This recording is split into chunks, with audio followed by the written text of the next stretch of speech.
not every spotlight shines. Some burn away the childhood of the person standing beneath it. Hollywood's golden age created immortal stars' faces the entire world adored.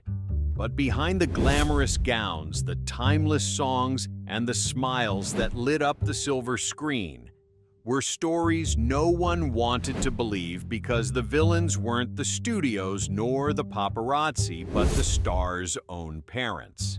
Some forced their children to take weight loss pills at the age of 10 just to fit the camera frame. Some built entire fake lives hiding their daughter's true identity for 30 years. And some beat their children until they bled, only to step out in front of the public as symbols of the perfect family. These secrets aren't rumors.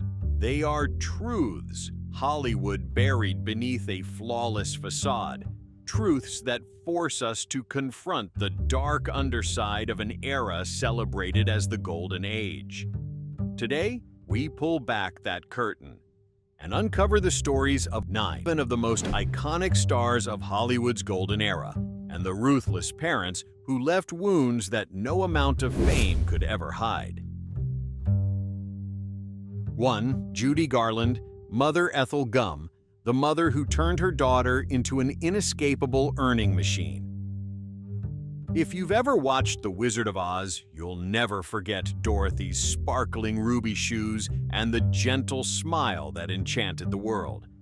But for Judy Garland, only 16 at the time, behind that radiant smile was a long, dark hallway where she heard her mother's voice, the clearest, short, sharp, and chilling. If you want to be famous, you have to endure. It wasn't encouragement. It was the sentence Ethel Gum had carved into her daughter's life long before Judy stepped onto the yellow brick road of the film. The story began in the late 1920s in small performance halls where Ethel dragged Judy along from the moment she could walk. Ethel did not look at Judy with a mother's gaze. She looked at her as a potential ticket out of poverty. When Judy sang with a voice so pure it stunned audiences, Ethel didn't hug her out of pride. She simply said, "Tomorrow practice again. It needs to be better." That was when Judy first learned that her mother's love always came with conditions. By the time Judy signed with MGM at age 13, her life had officially veered onto a path with no return. The studio wanted to turn her into a star. Ethel wanted it even more. That was when the first pills appeared: weight control pills, stimulants to stay awake, sleeping pills to force her body to shut down. They didn't come from doctors. It was her mother who handed her each pill, watching her swallow them as if it were the most normal thing in the world. Ethel oversaw everything with a calmness that frightened even adults. Then came the sleepless nights. While other children her age were sleeping in their mother's arms, Judy was practicing for hours in a cramped, overheated rehearsal room. Ethel outside with a stopwatch, eyes devoid of softness. When Judy cried from exhaustion, Ethel didn't comfort her. She didn't stop. She didn't even waver. She only said, "The family depends on you. If you rest for a day, what will we eat?" That sentence became the clamp tightening around Judy's entire childhood, the fear of failing, because if she collapsed, the whole family would fall with her. At the MGM lot, Ethel became the studio's eyes. She monitored Judy more closely than any manager, every step, every word, every pill. If Judy pushed back even a little, the studio knew within hours. Everyone understood Ethel wasn't raising a daughter, she was cultivating an investment.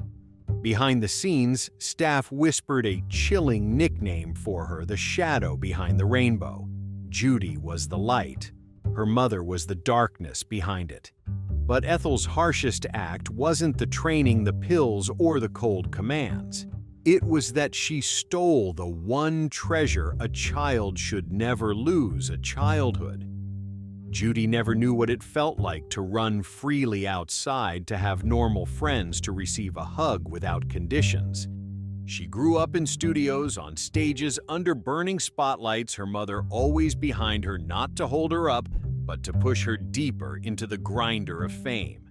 Eventually, Judy realized she no longer controlled her own body. Years of pills and sleepless nights left her shaking, even at rest, her eyes sunken, her heart racing uncontrollably. She begged for a day off, just one. Ethel responded in that familiar steel-cold tone. "Do you want others to surpass you?" That was when Judy knew she was never allowed to be weak, even when her body was breaking. Meanwhile, the money Judy earned, a fortune for a teenage star, vanished mysteriously. Ethel spent it on houses, cars, lavish parties Judy never attended. When Judy reached adulthood, she discovered her life savings were nearly gone. Years of sacrifice, exhaustion, and pain, all for an empty bank account and a heart too wounded to ever fully heal. And when Judy later spiraled into dependence, despair, and invisible emotional scars, Ethel stood aside with a detached expression, as if none of it concerned her. But Hollywood remembered. They remembered the 16-year-old girl leaning against a wall just to stay upright. They remembered the fear in her breath whenever she saw her mother. And they remembered how Ethel walked out of the studio brisk cold, as if she had just finished another day's work. Judy Garland became a legend, a symbol, a voice woven into the memories of millions. But behind all of it, behind the hauntingly beautiful notes, there was always one figure standing like a shadow so large it eclipsed both her childhood and her life. To this day, Hollywood whispers Judy's rainbow was never truly bright, because her mother's shadow was always right behind her. The most frightening part is that Judy's story wasn't unique, because just a few years later, Hollywood watched another angel step into the spotlight, a child whose dazzling smile hid a darkness no one saw.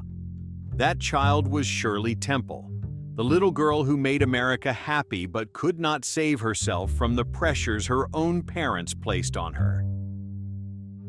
2. Shirley Temple, parents.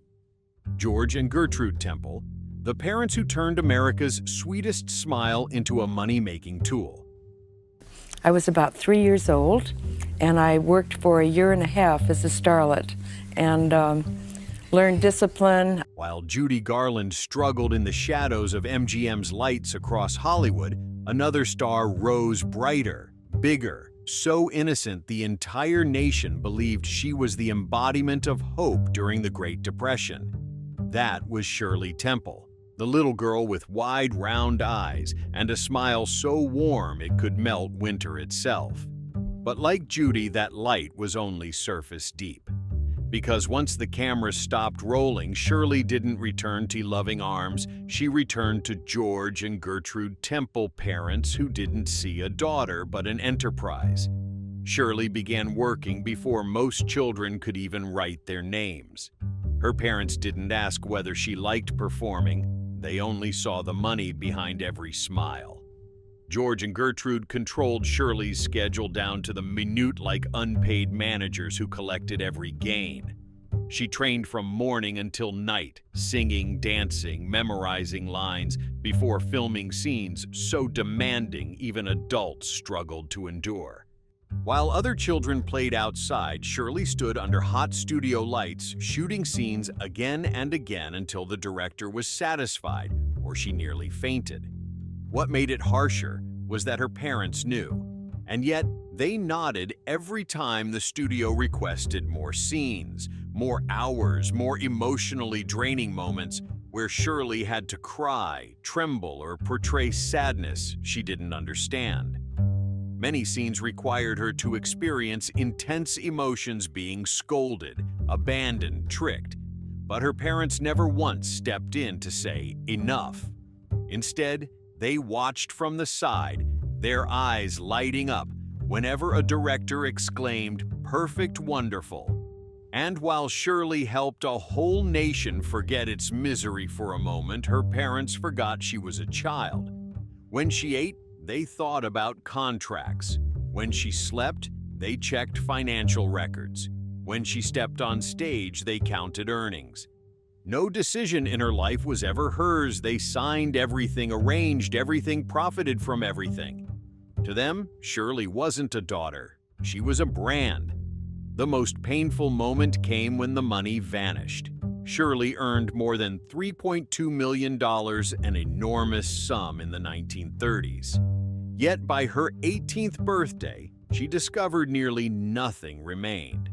George Temple, the father the public assumed was a pillar of the family, had made a series of disastrous investments. The money evaporated. A childhood exchanged for sweat, tears, and endless work. And when she looked back, all she found were zeros. As she grew older, Shirley realized she had been drained like a machine. Her parents didn't know how to comfort her, how to protect her from directors who pushed child emotions too far, or how to apologize when everything fell apart.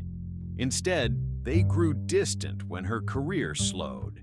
She was no longer the beloved child star, just a young woman. And that made them less interested. Their love had always come with a price: fame and income.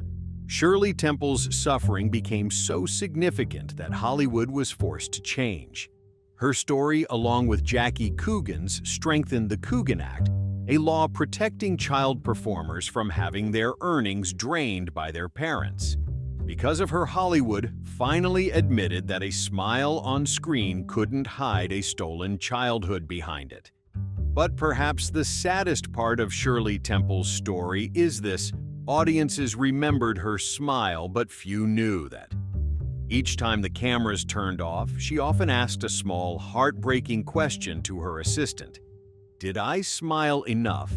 Because she didn't know which smiles were real, which were for money, and which were simply what her parents demanded of her. And painfully, Shirley's story wasn't the last.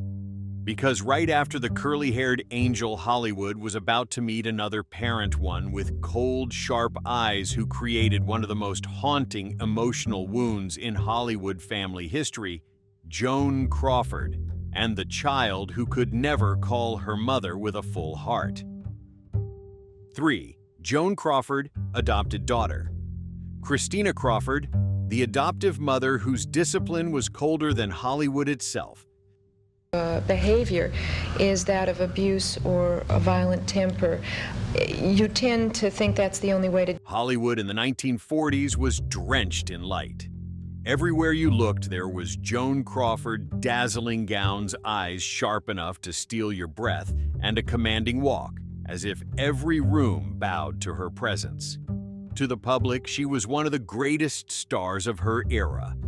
But behind the closed doors of her luxurious mansion, what her adopted daughter Christina Crawford saw was not glamour. It was a freezing storm wearing the face of the woman Hollywood worshipped. Christina entered Crawford's home not because Joan truly wanted to be a mother. Hollywood at the time needed a new image for her, a sharp, powerful star softened by a generous heart. Adopting a child gave Joan exactly that. But when the lights went off and the doors shut, Christina quickly realized she wasn't loved. She was a prop crafted to complete the image of Hollywood's leading woman. Every night, Christina lived in constant fear. Joan had a strange habit. She would wake in the middle of the night, open her daughter's door switch on the lights at full brightness, and inspect everything. The blankets, the folded clothes, the dust on the furniture. If anything was slightly out of place, punishment followed immediately. Cold baths, cleaning until dawn, or even standing still in the dark, not allowed to cry or move. Joan called it discipline. Christina called it a nightmare. But none of it compared to the infamous wire hanger incident, a story anyone who has read Mommy Dearest can never forget. One evening, Joan discovered Christina had used wire hangers instead of the expensive wooden ones Joan demanded. Her anger erupted as if it were an unforgivable crime. Christina was yanked from her bed, thrown against the wall, and Joan raised the wire hanger, striking and shouting until her voice broke. The elegant star transformed into a distorted storm of rage while the terrified child struggled to breathe. It became one of the most chilling images in Hollywood history. The bitterest part is that no one believed Christina. In public, the Crawford family appeared graceful. Joan smiling warmly, Christina in a lovely dress, a perfect picture. But the house staff told another version they had seen Joan shouting, striking, and hurling objects when she was displeased. One worker once said that in the Crawford home, everything was perfect, except when no one was watching. Joan was obsessed with her image to the point of turning the home into a training ground. Christina cleaned floors until they shone enough to reflect her face. She sorted items by color, texture, size. Even the slightest mistake meant starting all over. For Joan, nothing was ever good enough, even when it was perfect. For Christina, every effort was meaningless because her adoptive mother wanted control, not love. Yet the most painful blow did not come from the punishments, the cold breakfasts, or the inexplicable consequences. It came from the will. When Joan died in 1977, Christina opened it, hoping that death would finally end the war between them. Instead, she read a line colder than ice. "It is my intention to leave nothing to my daughter Christina and my son Christopher for reasons they know." Christina stayed silent for years, but after her mother's passing, she wrote, "Mommy Dearest." It wasn't meant as revenge, it was the late cry of a child raised in fear. When readers discovered the truth, Joan Crawford's flawless image began to crack. She is now remembered not only as a brilliant actress, but also as a mother whose discipline was colder than Hollywood itself. However, Joan Crawford was not the only parent in Hollywood whose actions chilled everyone. Just a few steps away from the Crawford mansion, another father was creating a story just as dark, a man whose warm Christmas smile on television hid something far different. Bing Crosby, the father whose hand carried a belt behind the microphone, adored by millions. 4. Bing Crosby, father of Gary. Philip Dennis Crosby, the father with the belt hidden behind his Christmas smile. It was my childhood, my entire childhood. I don't have one memory. I have sort of like snapshots of growing up. When Americans turned on the radio every Christmas season, Bing Crosby's deep, soothing voice played like the sweetest blessing. White Christmas became the sound of family reunion and happiness. On holiday specials, Bing always appeared as the ideal father, gentle, cheerful, patient.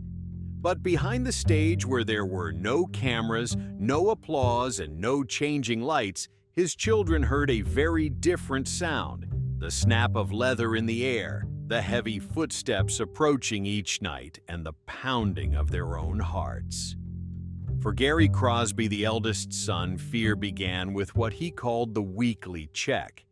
Each week, the boys had to step on a scale. They were not allowed to gain weight, not even a little. If the needle shifted by half a kilogram, consequences came immediately: wooden sticks, leather straps, or anything Bing could reach. To the world, Bing was calm and generous. To his children, he was a storm. Every mistake, even the smallest, had a cost. Sometimes the punishments took place right before filming their family Christmas specials, the shows America adored for their warmth. Gary once said he was shaking so badly after being punished that he could barely walk on stage. Bing simply straightened his son's collar and whispered, "Smile, we're a happy family." The audience saw joy. But beneath the bright red Christmas sweater were bruises not yet faded. The most terrifying part was the silence. When Bing became a nationwide icon, no one in Hollywood dared speak. Managers who noticed marks on Gary's arms simply turned away. To them, Bing was an A-list star, a guaranteed success, the king of Christmas. Fame once again had the power to bury the truth, especially when the truth was too difficult for fans to accept. Gary grew up torn between love and fear.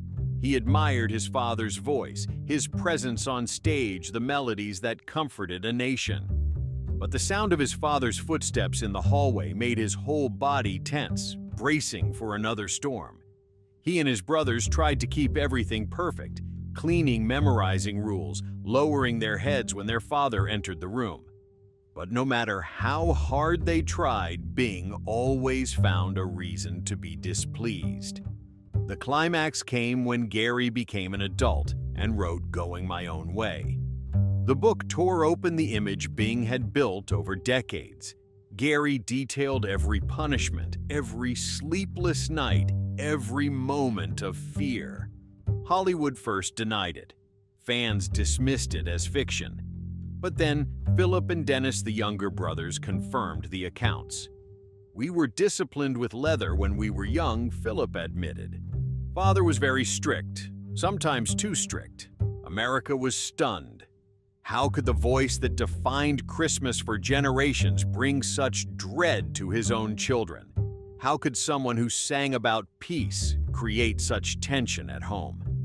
But as with most dark Hollywood stories, the truth was more complicated than it seemed.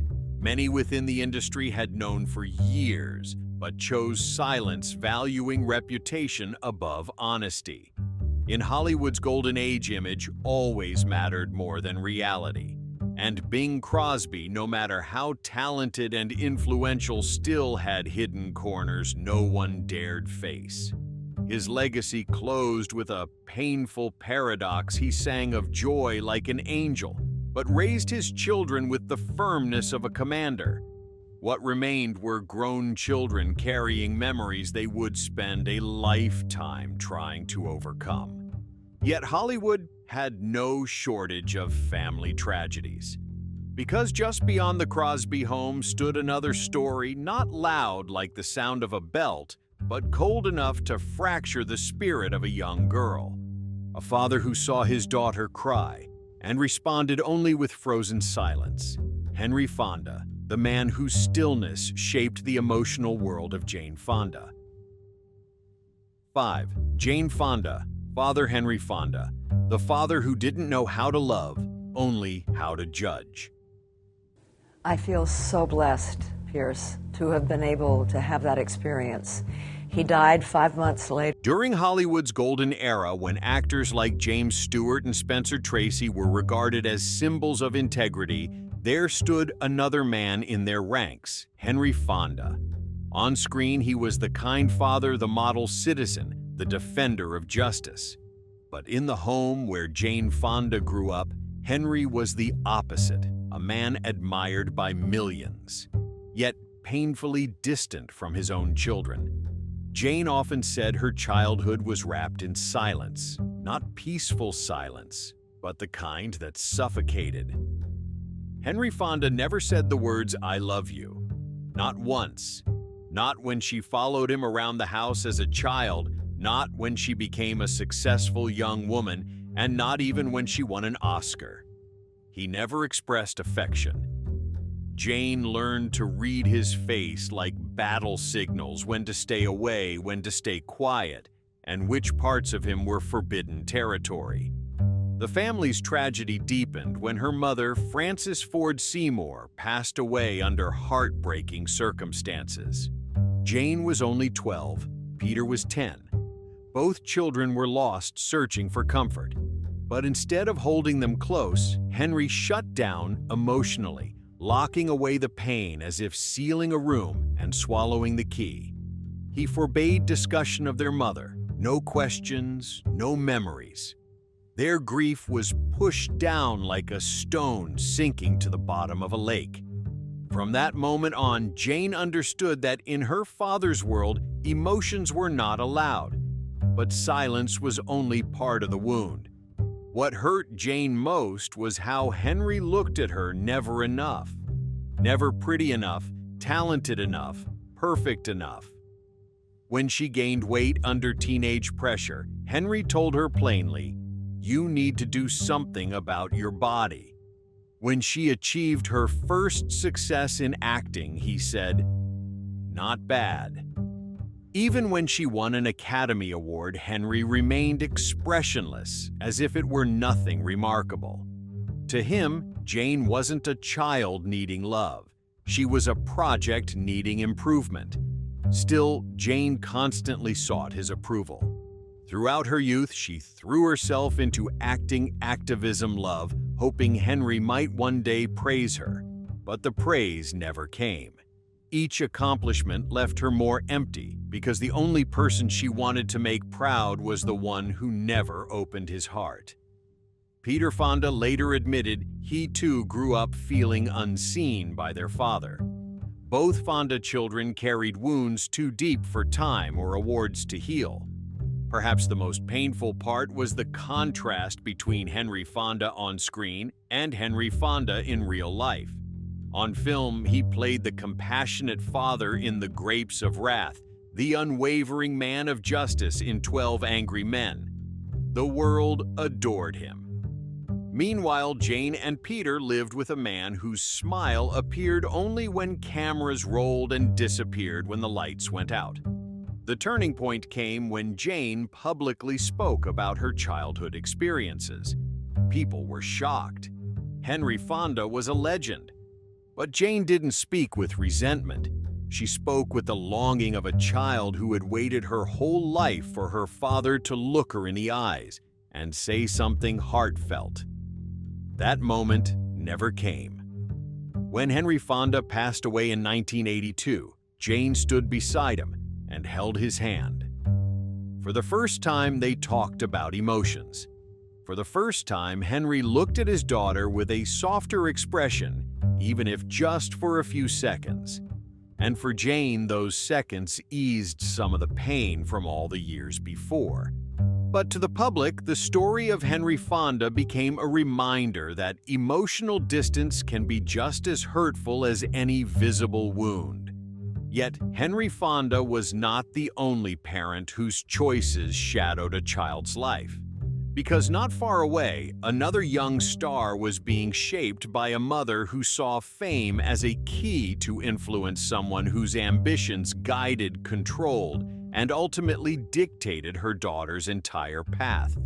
Natalie Wood, and the mother who didn't just guide her but shaped her destiny. 6. Natalie Wood, Mother Maria. Zakharenko, the mother who treated her beautiful daughter as a ticket into Hollywood power. It must be terribly difficult to be a child star of the magnitude that, somebody like Shirley Temple or... Before the name Natalie Wood became a symbol of fragility on screen, she was just a little girl with big, sparkling eyes and a face so lovely that any director would stop for a second look. But what pushed her fate onto Hollywood's darker path wasn't simply natural talent. It was Maria Zakharenko, a mother whose ambition burned so fiercely that she was willing to use her own daughter as a ticket into the power she herself never had. From before Natalie could even speak in full sentences, Maria was dragging her to auditions. She wasn't the type of mother who felt happy just because her child was on stage. She felt happy because powerful people were looking at her child. Those gazes to Maria were promises of the future. And so, before Natalie could read, she could act. Before she knew how to tie her shoes, she knew how to stand perfectly still in front of a camera. Her childhood was replaced by scenes, sound stages, and endless rehearsals. Maria didn't just want Natalie to be famous. She wanted her to become someone Hollywood simply could not refuse. She taught her daughter how to smile softly, how to bow politely, how to look at influential men with just enough shimmer in her eyes that they wouldn't walk away. One director recalled how Maria stood behind him through an entire audition, never taking her eyes off Natalie, as if supervising a great artist being polished. Natalie at the time was only 8 years old. Then the first tragedy happened. During the filming of a scene, 8-year-old Natalie fell and broke her wrist. The pain was so intense she couldn't lift her arm. She looked at her mother, hoping for comfort, but Maria only frowned and quietly said, "Don't tell anyone. Keep filming." A child burst into tears from pain, yet her mother was so afraid of losing a chance that she hid the injury. Natalie's wrist never fully healed, but the scene that day was perfect, just as Maria wanted. As Natalie grew older, her beauty became almost blinding, and instead of shielding her from probing stares, Maria opened doors for them. She allowed her teenage daughter to meet privately with older producers, men who could grant roles with a nod. When Natalie felt uneasy or afraid, Maria would simply say, "This is how Hollywood works." It wasn't that she didn't know the danger, it was that she knew very well. But her ambition was stronger than her concern for her daughter. Maria controlled everything in Natalie's life: her clothes, her hairstyle, how she spoke, who was allowed to see her, who had to stay away. Even when Natalie fell in love, broke up, wanted to marry, or to leave an unhealthy relationship, Maria had to approve. Natalie lived in dazzling light in front of the camera, but was like a shadow in her own real life. The climax of the tragedy came with her mysterious passing in 1981, the fateful night aboard the yacht Splendor. When the news of Natalie's death spread through Hollywood, it felt as if all the lights went out for a moment. And in that instant, people began to look back on her childhood, her fears, her wounds, and the mother who had always stood behind her, pushing her toward places she never truly chose. Many of Natalie's close friends said that if she had learned to love herself more, to stand up to her mother earlier, her life might have been different. But what they didn't understand was that a child raised under total control never really has a chance to learn how to resist. All Natalie ever knew was to obey, and obey, and obey, until the day she left this world with countless questions still unanswered. Looking back, Natalie Wood made dozens of films and left behind performances of heartbreaking beauty. But the deepest imprint on her life wasn't the glamour. It was the shadow of a mother always standing just behind her, cold, ambitious, and willing to trade anything, even the daughter she brought into this world. But Natalie wasn't the only one whose parents turned them into tools for climbing Hollywood's ladder. Just a few streets away, another talented child was enduring a childhood no better, a boy whose father saw him as a source of money, not a person, Mickey Rooney, and the father who forced Hollywood's brightest child star to grow up in fear. 7. Mickey Rooney, Father Joe Ewell. Senior, the father who only showed up when he smelled money.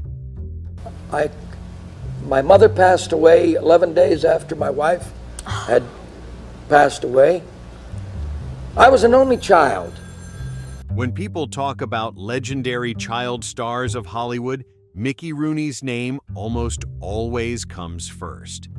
Throughout the 1930s and 1940s, this small but quick-witted boy could make an entire set burst into laughter with nothing more than a wink and move the audience to tears with a single childlike frown.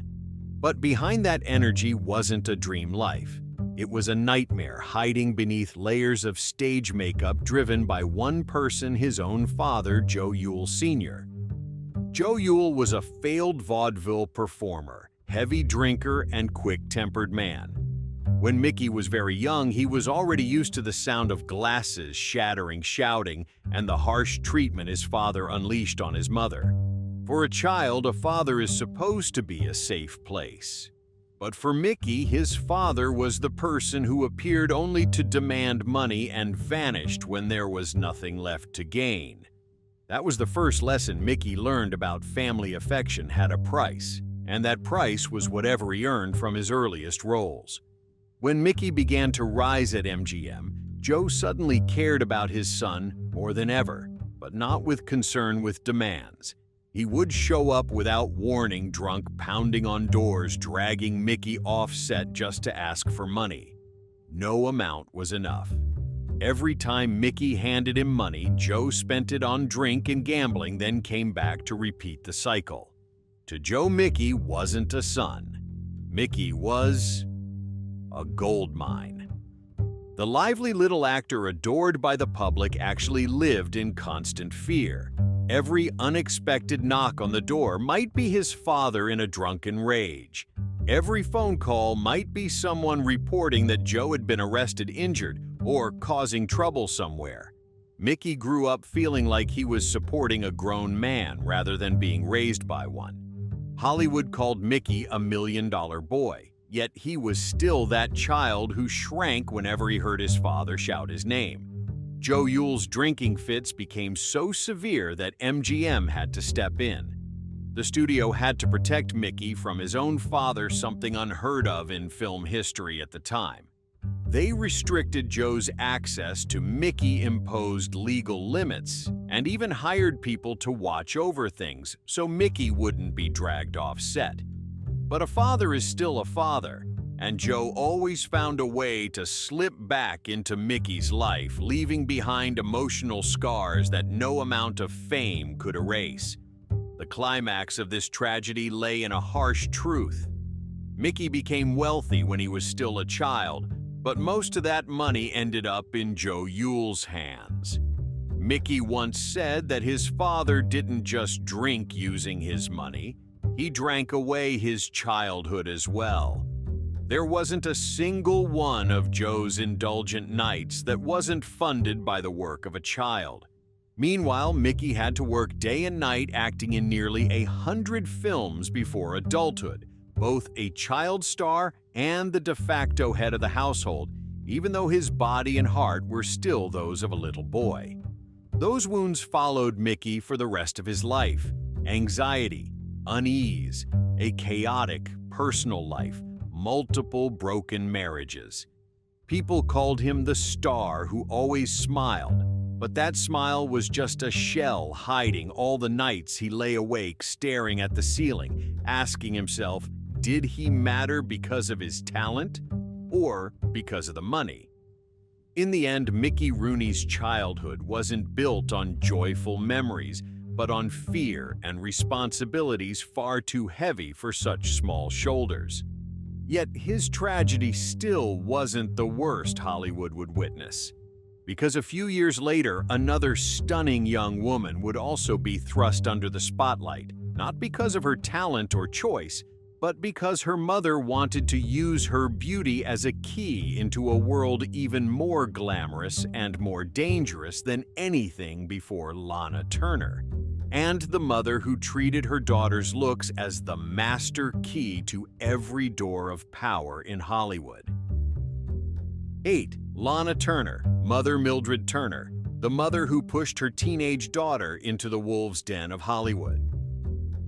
When people mention the first glamour symbols of Hollywood, Lana Turner is always cited as a legend. Flowing blonde hair, red lips, a proud gaze, Lana wasn't just beautiful. She was a dream carved out of stage lights. But what few know is that this dream began with a ruthless hand, the hand of her own mother, Mildred Turner.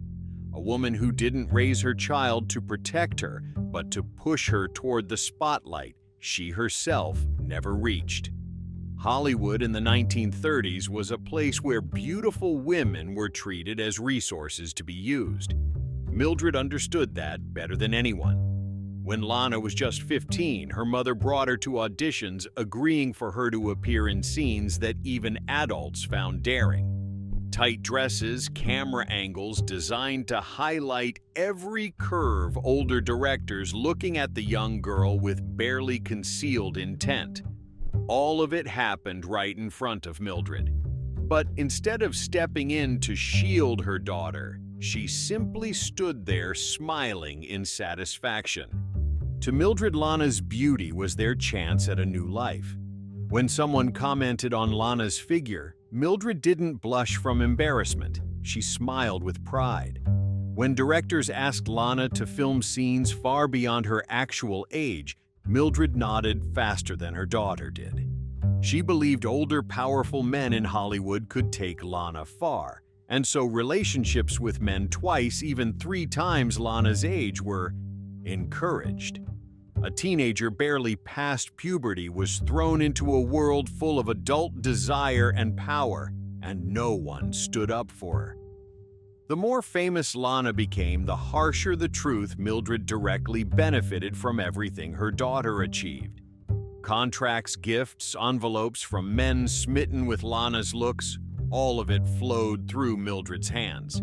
She reveled in the lavish life Lana provided so much, so that she no longer saw her daughter drifting into a world where the line between love, exploitation, and danger vanished completely. Lana's romantic life became chaotic. Passionate affairs that crumbled, controlling partners, harsh tempers, nights leaving hotels with tears instead of smiles, all traced back to the lesson she learned early.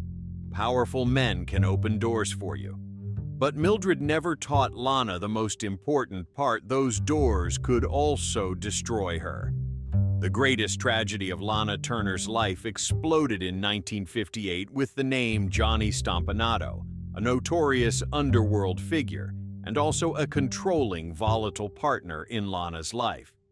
Mildred knew the relationship was dangerous. She knew her daughter was being hurt, threatened, humiliated.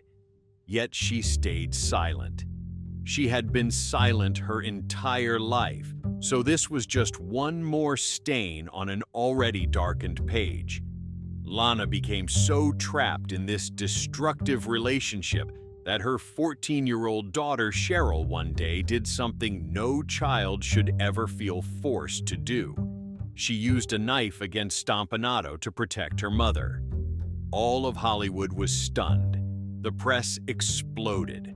Lana sobbed in court, her eyes swollen a sight that moved millions. But amid that vast tragedy, there was one person standing outside the spotlight: Mildred Turner.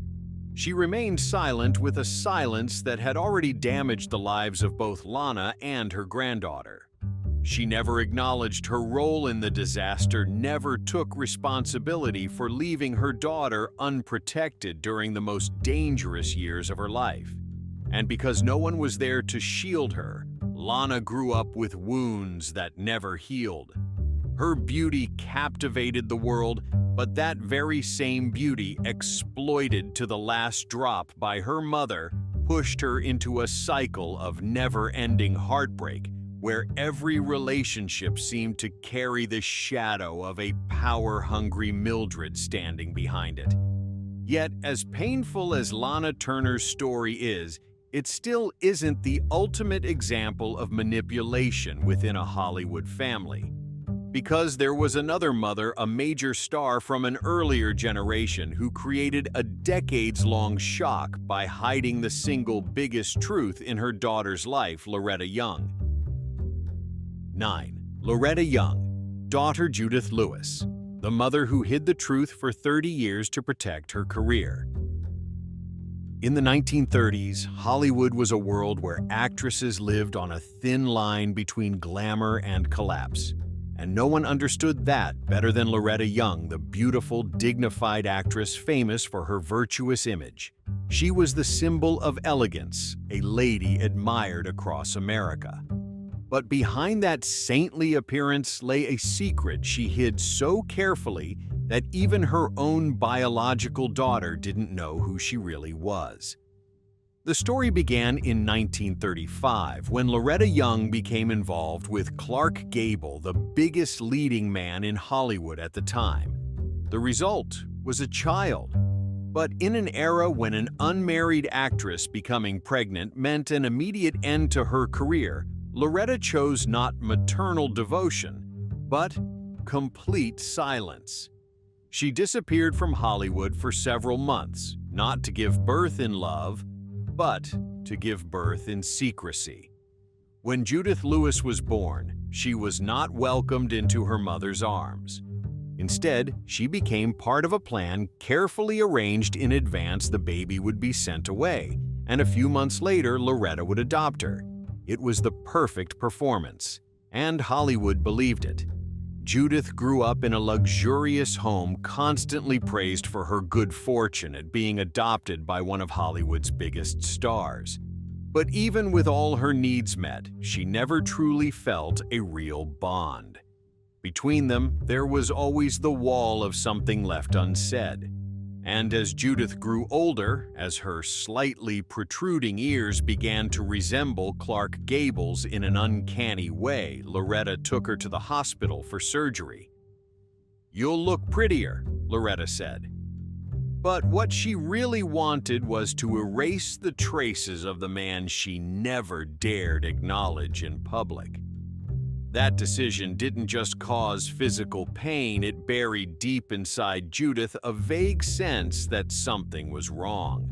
She didn't look like her siblings. She didn't look like her mother. And the strange glances from friends, from adults, the whispers she couldn't understand. All of it made her constantly wonder, who am I really? Loretta Young, with her strong religious beliefs, wrapped that secret in a layer of morality. She lied, but under the banner of protecting honor, preserving virtue, and doing what's best for her daughter. Judith grew up with strict teachings, long prayers, and a mother who demanded perfect behavior, but never answered the biggest question of her life. Years later, when Judith began to suspect the truth about her origins, Loretta still firmly denied it. Every question Judith asked ended in silence or with a cold response from her mother. That doesn't matter. But for a young woman torn between two selves, the child who wanted to be loved and the young woman who needed the truth, it mattered more than anything. The turning point came when Judith, now an adult, left Hollywood and started searching for answers on her own. The clues she pieced together, old photographs, hidden boxes, fragmented stories from relatives, finally led her to a discovery that shattered her world. Clark Gable was not a stranger. He was her biological father, and the mother she respected, loved, and spent her life trying to please was the one who had hidden that truth for more than 3 decades. Judith eventually confronted Loretta. Only then, when Loretta was already elderly and most of her life behind her, did she admit the truth. But it wasn't with regret. She explained that it had been the best way that she had to protect her career, that she couldn't let a scandal destroy the family. Those words brought no healing. They only made Judith realize one thing: her entire life had been lived inside a story crafted to protect her mother, not to protect her. The hidden daughter scandal of Loretta Young became one of the most shocking and heartbreaking secrets of classic Hollywood. There were no belts, no shouting, but Loretta's coldness, choosing reputation over her daughter's fragile heart, was a form of deep harm no less serious than any other. But Hollywood still held many other tragedies, so many that Judith's story was just one piece of a dark mosaic. Because right after this came another star, a woman who believed raising a child alongside a group of lions and tigers was normal. The golden age of Hollywood is always remembered for its dazzling lights, immortal legends, and films that have stood the test of time. But behind it all, behind the glittering smiles, timeless songs, and faces that captivated the world, are stories that the spotlight never touched. Children who should have grown up in loving arms instead grew up in fear. The brightest stars carried the deepest scars, and the people who should have protected them were often the ones who hurt them the most. These truths may shock us, But they also remind us that fame always comes at a price. And sometimes that price is so high that an entire lifetime is not enough to pay it. If you want to explore more untold stories from behind the scenes of Hollywood, the secrets buried beneath the glamour, and the lives that seemed perfect but were full of hidden corners, please like, share, and subscribe. Because here we'll keep taking you back to the era of legends and revealing what history tried to hide. See you in the next video.